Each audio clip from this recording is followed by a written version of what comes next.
Mr Speaker, this bill we're discussing clearly seeks to enhance the status of iwi management plans in developing district plans and regional policy statements.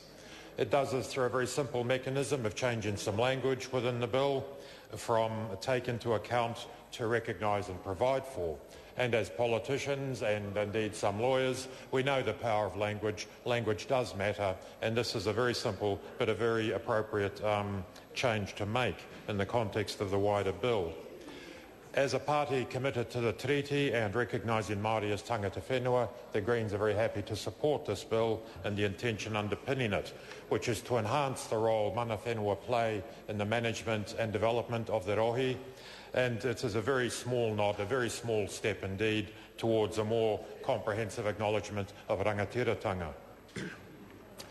I think it seems much of the opposition to this bill, in particular the notion of enhancing iwi management plans, and more generally to a higher level, a deeper level of Māori engagement in resource management, comes from a perceived conflict, a fear, I think, of conflict between Māori activity, ideas, developments, and environmental protection or indeed economic development. For many people, these things are not able to be to coexist, and clearly this is an ill-founded fear, and it's simply not true, and there are numerous examples of why that is not true.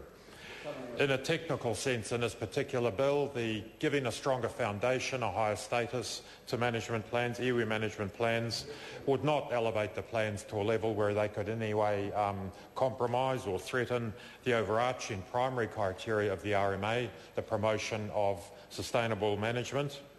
Section 6E of the Act already recognises and provides for iwi concerns. The sky has not fallen. This is not a veto right. It is simply a means of adding more weight to Māori issues, Māori concerns, Māori aspirations.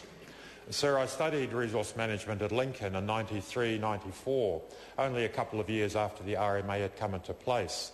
And at that time there was considerable optimism within Māoridom that this new regime, this very new regime, a radically different regime, would actually give Māori greater opportunities to be actively involved and to affect the management of our natural and physical resources.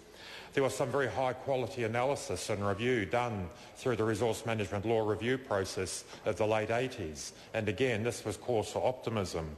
And I had the good fortune to be influenced by some of the people in the Centre for Māori Studies at Lincoln, as it was then, not least of all one Hirini Mātonga, who had some extraordinarily innovative and creative ideas about how Māori and European or non-Māori planning processes could run in parallel, in tandem, and give us richer and deeper outcomes. Sadly, a lot of that early promise has not been fulfilled, largely because Māori have constantly found themselves struggling to find that point of entry, to get a real influence and some traction in terms of creating these high-level documents, the district plans, the policy statements, and are constantly forced into a position of reaction, of objection, and that is not helpful. Māori worldview is naturally integrative. The RMA was intended to enhance integrated management at an ecosystem level, at a regional level, a catchment level. Māori do this almost intuitively, but we're not seeking to rely simply on some spiritual or cultural value.